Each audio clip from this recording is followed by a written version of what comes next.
Kuwait woke to explosions at the edge of its northern frontier, a stark reminder that a war that began elsewhere can reach across borders with a single lethal machine. Officials in Kuwait described 2 attacks on land border centers, and the Ministry of Defense said bluntly the Ministry of Defense affirms that the competent authorities immediately began taking the necessary measures to deal with the incident. For residents and soldiers alike, the line between inside and outside a country is blurred. A drone does not need a passport. The strikes came amid a broader regional surge in maritime and aerial confrontation, a cascade of threats that now reaches from the confined waters of the Strait of Hormuz to the narrow throat of the Red Sea at the Bab al Mandeb. At the center of an escalating debate over rules of engagement and the protection of commercial traffic was a direct order from the President of the United States. He told the nation and the world, "I have ordered the United States Navy to shoot and kill any boat, small boats though they may be, that is putting mines in the waters of the Strait of Hormuz." The order crystallized a grim new calculus. Speedboats, once an asymmetric nuisance, are now military targets in a busy, densely trafficked corridor. That declaration did not arrive in isolation. It came as the international community watched multiple maritime flashpoints flicker toward open confrontation.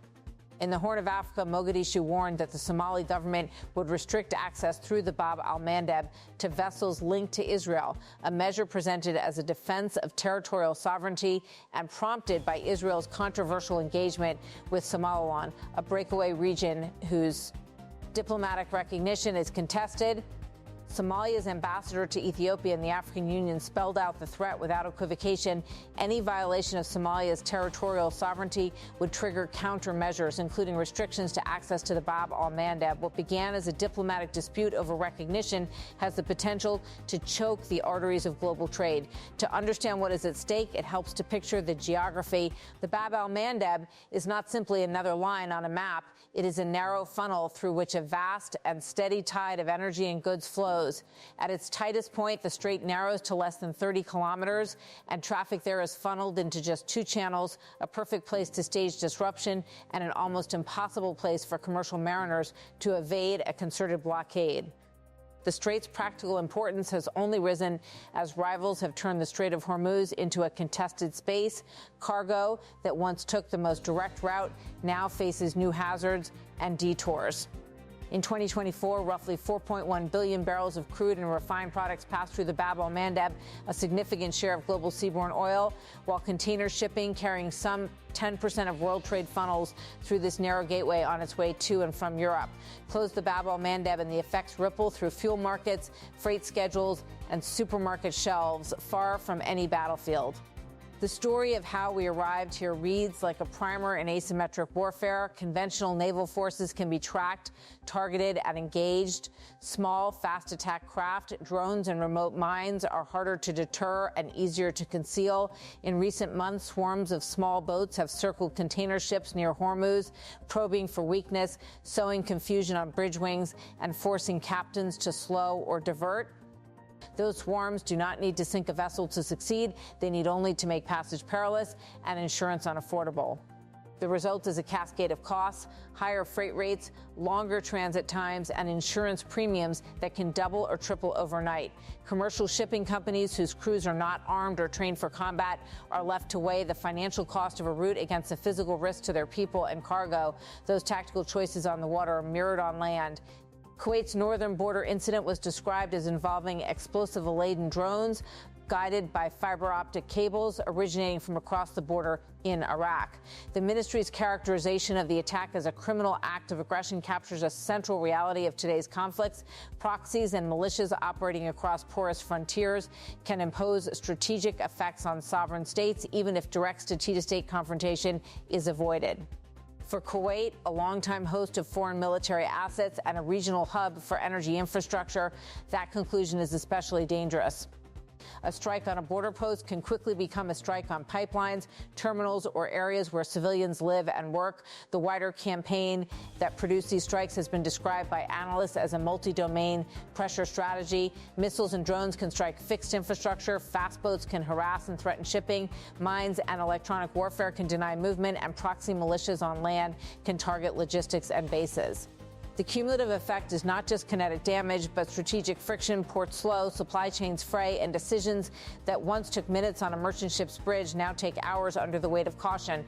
Those layers of complexity mean responses are no longer simple. A carrier group may temporarily neutralize a flotilla of speedboats, but the same asymmetric toolkit can be recycled and redeployed elsewhere or concealed among civilian maritime traffic where countermeasures are far harder to apply without risking catastrophe.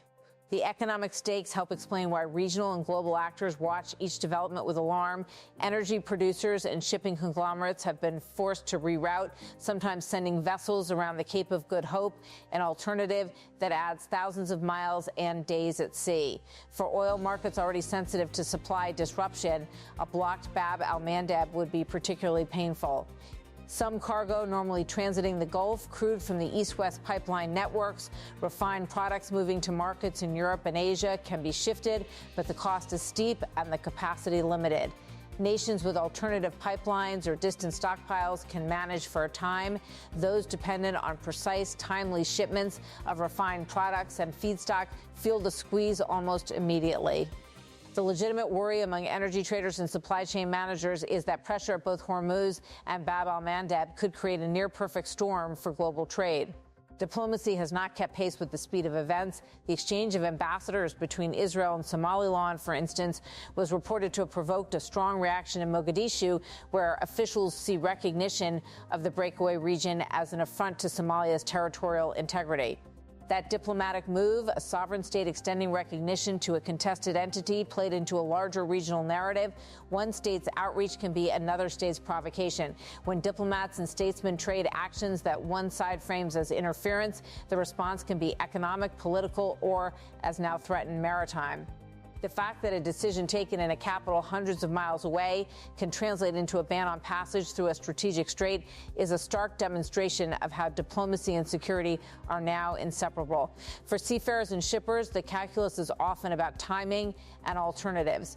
Rerouting adds costs measured not only in fuel and days, but in opportunity. Perishable goods spoil, just-in-time inventories fail, and scheduled production runs are interrupted. Insurance markets react faster than governments.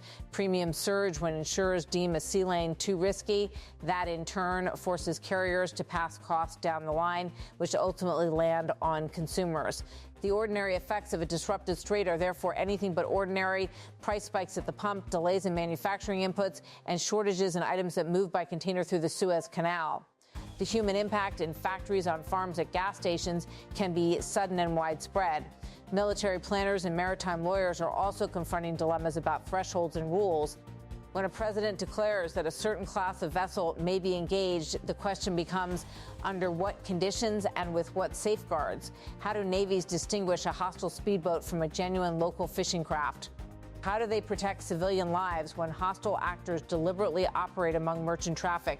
The tactics of denial and deception are not new, but their intersection with high traffic commercial corridors creates moral and legal gray zones that can widen into crisis if a misidentification or a mistaken strike occurs.